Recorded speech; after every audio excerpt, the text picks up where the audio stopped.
Welcome to Black Gumbo Southern Gardening. Today we're going to talk about growing vegetables in containers.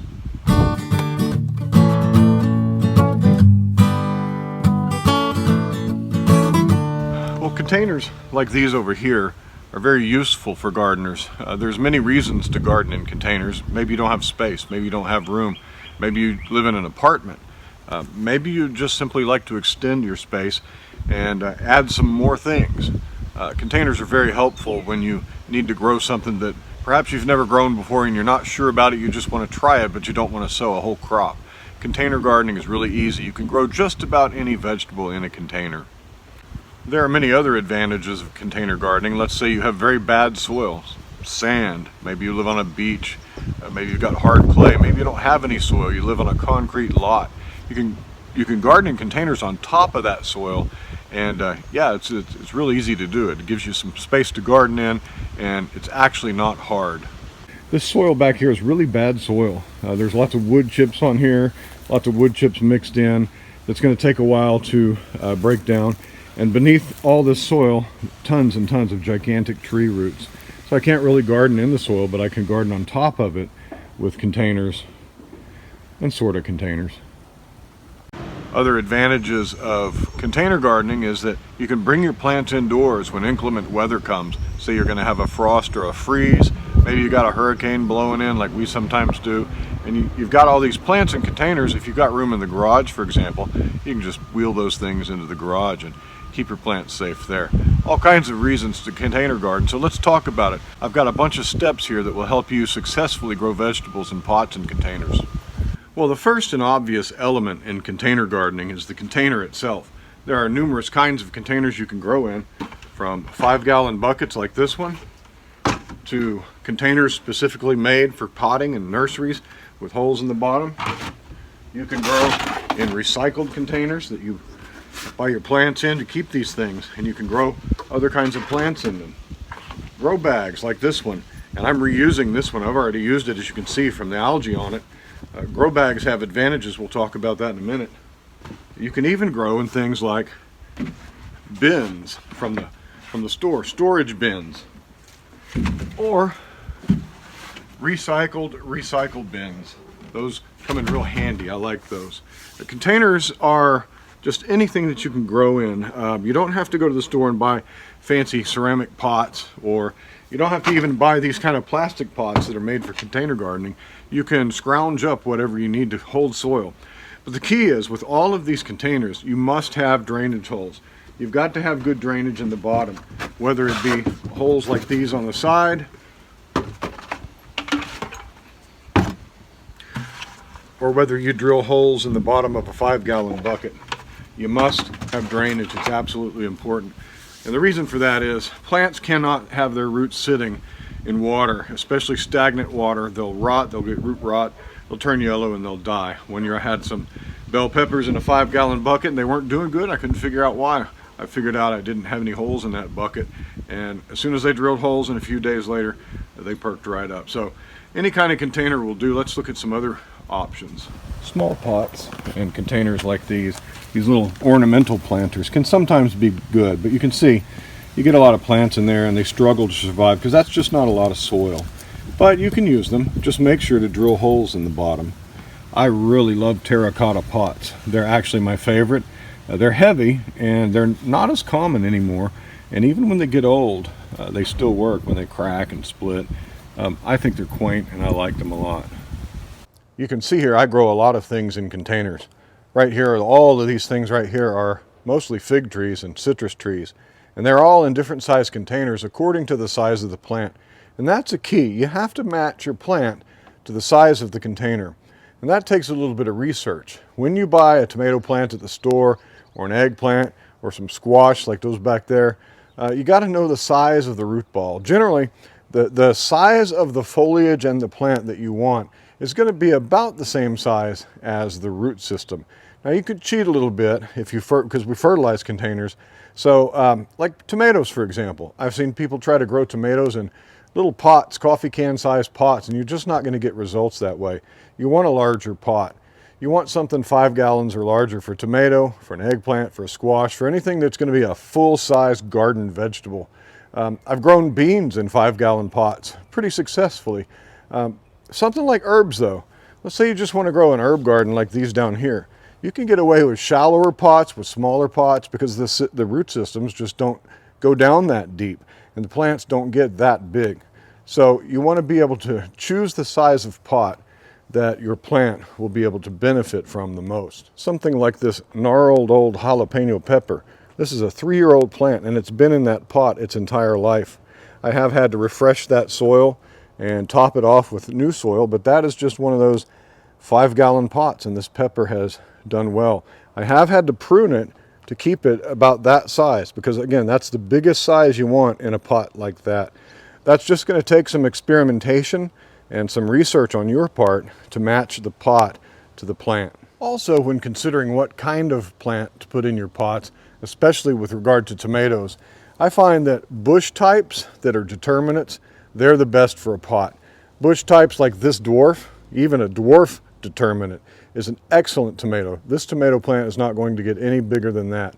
And it's going to produce flowers, it's going to produce fruit, maybe once, maybe twice, because it's a determinate. That means it grows up and it produces all its fruit at once or maybe twice, then it dies, it's done. That's ideal for pots. So if you go to the store and you're shopping for tomato plants for a potted container garden, look for determinate varieties. Those generally do the best. What you don't want is a gigantic cherry tomato plant that's an indeterminate that can grow to 15 feet tall. That's not going to do well in a container. The next thing we've got to consider when container gardening is the soil that we're going to grow in. Container gardening is its own discipline. It's not like growing directly in the ground. What we want for container gardening is potting mix. You want to go and buy or make, you can make your own, but for the sake of ease, let's just talk about buying bags. You want it to say potting mix, not garden mix, not topsoil, not compost, not humus. You want it to say potting mix.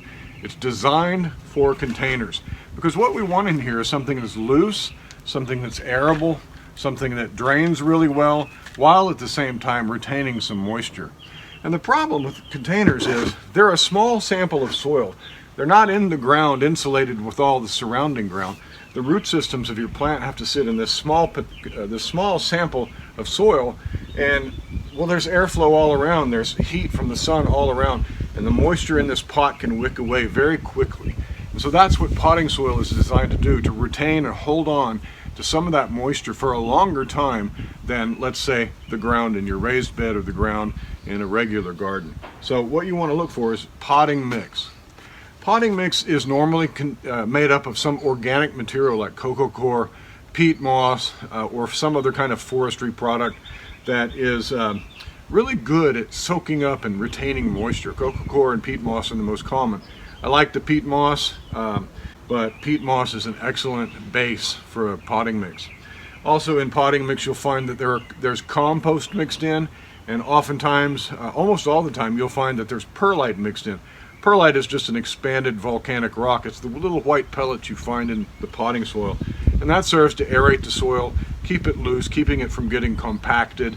And that's basically your basic potting mix. If you're going to make your own, and it's cheaper, if you got to fill up a whole bunch of these big pots, get you a bale of peat moss, get you a large bag of perlite, and get you a couple large bags of compost, and add those together in 1/3 ratios, 1 part to 1 part to 1 part, and you'll have an excellent potting mix.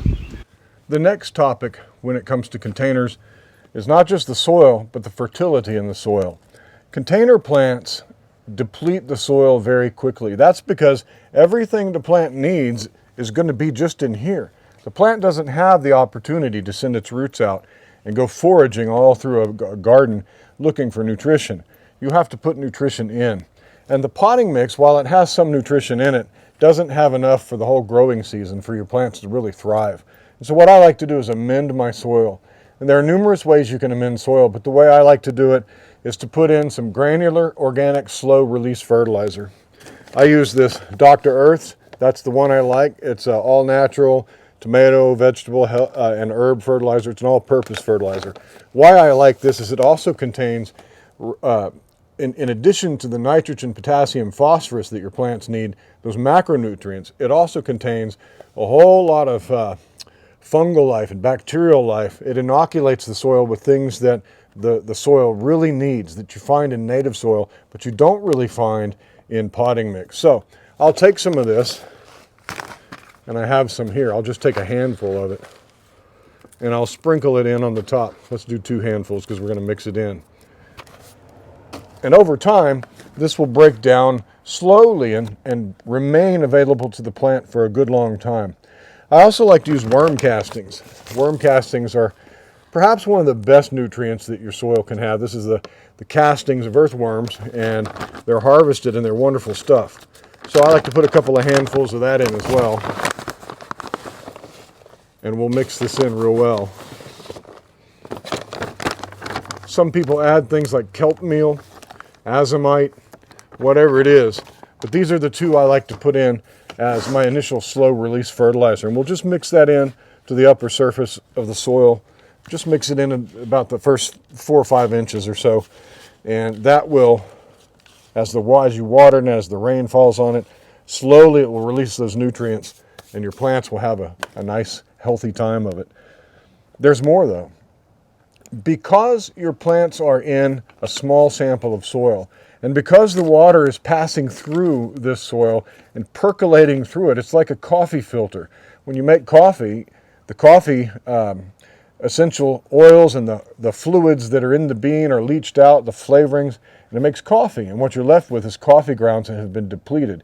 You can't make good coffee again with that coffee ground that's been depleted. You have to throw it out. It's the same thing with potting mix. As these fertilizers get broken down and used up by the plant, and as the water leaches out the parts that aren't used by the plant right then and there, you're going to have to replace it. And so what I like to do is use a liquid fertilizer every 2 weeks, in addition to what's already in there. And I like to use a low-dose fish emulsion, a 511, when the plants are young and new.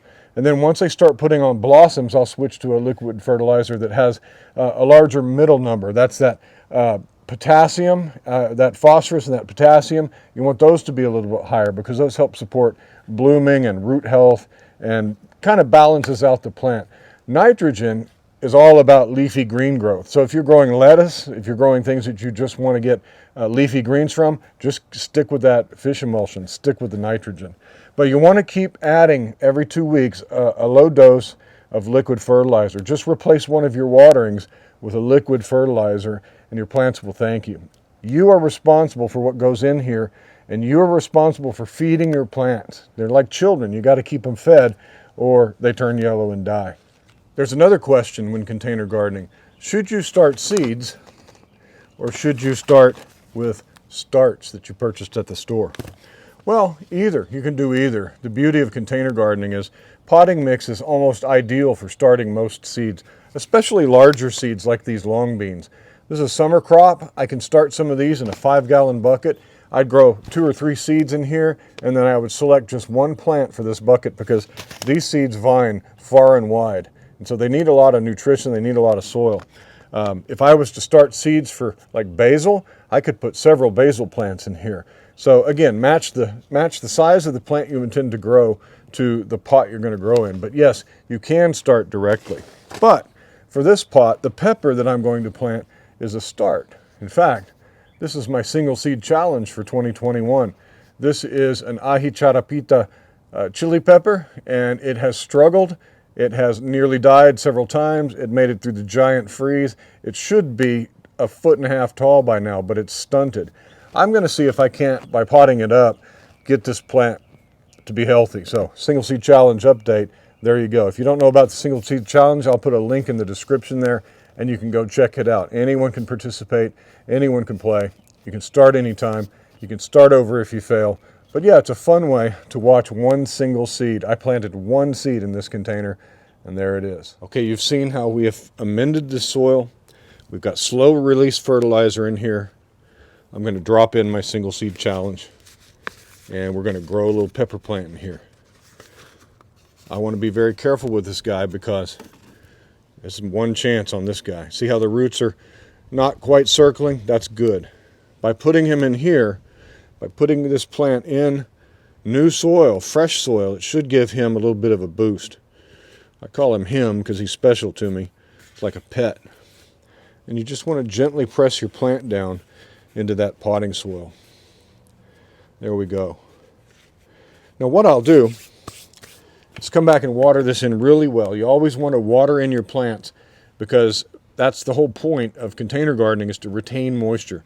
So I'm going to get the watering can, we're going to put some water in this guy, and he should be off and growing soon. You can give a container plant